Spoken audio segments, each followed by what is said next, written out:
维吾尔妇女瓜尔巴赫日前在法国多家电视以及广播电台公开揭露中国布拉格东突厥3集中营内幕，成为到目前为止首位在法国作证的直接从集中营逃脱的维吾尔族人。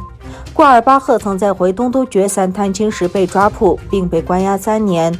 瓜尔巴赫在法国居住10年多，他的女儿拥有法国国籍。2016年，在原先单位的要求下返回东突厥3办理退休手续，之后就被关进了再教育营。没有任何人告诉我为什么被关起来，也没有人告诉我究竟犯了什么罪。我曾经被用铁链锁在我的床边好几十天，不知道我到底犯了什么罪。我们没有权利说维吾尔语言，有多位妇女都曾经晕倒，因为实在受不了。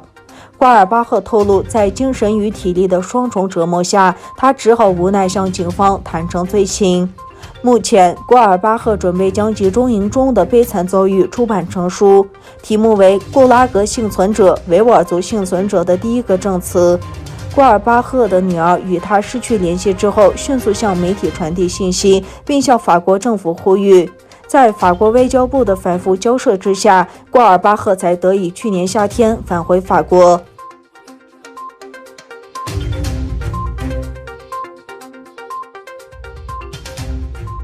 推特21日表示，他们锁住了中国驻美大使馆的账号，原因是该账号先前发布的一则关于维吾尔妇女的推文违反了该平台的准则。中国驻美大使馆的推特账号自今年1月9日以来就未再更新。询问其原因，推特1月21日表示，因中国驻美大使馆一则捍卫中国东突厥3的推文违反了该平台的准则，所以决定锁住该使馆的推特账号。推特认定该则推文违反了反对非人性化的准则。中国驻美大使馆1月7日转贴了中国官媒《中国日报》的一则报道，并在推文中写维吾尔女性再也不是生育机器。中国驻美国大使馆这个月早些时候通过其推特账号发出多条推文，称中国政府的努力大大改善了维吾尔族人民的生活和工作环境。其中1月7日的一条推文称，维吾尔妇女得到了解放，使她们不再是制造婴儿的机器。这一条推文引起很大的负面反应。推特在24小时后移除了该则推文，该推文已显示为不存在。美国国务院周二表示，中国在东突厥3对维吾尔和其他穆斯林少数民族犯下种族灭绝和反人类罪。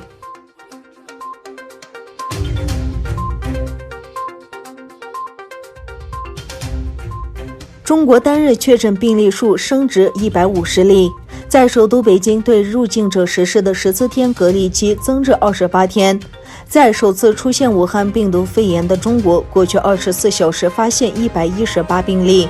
在首都北京对入境者实施的14天隔离期增至28天。当局表示，在严寒的北方地区疫情更为严重。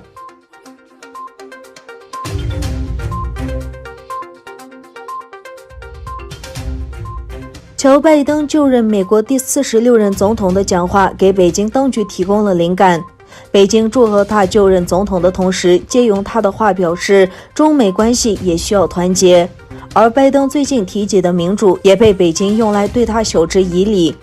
中国外交部发言人华春莹今天1月21日在记者会上表示，他注意到拜登总统在演讲中反复强调团结这个词。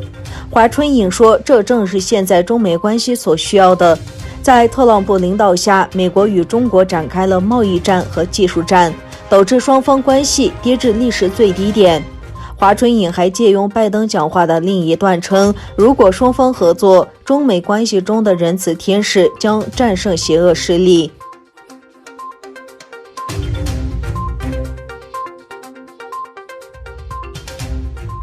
据多家媒体报道，极端组织伊斯兰国宣称对伊拉克首都巴格达21日的连环爆炸案负责。当地时间21日，伊拉克首都巴格达航空广场附近的一个市场发生自杀式连环爆炸袭击事件，事件导致的死亡人数已经升至32人，另有110人受伤。据报道，2名自杀式袭击者当天在巴格达市区一处人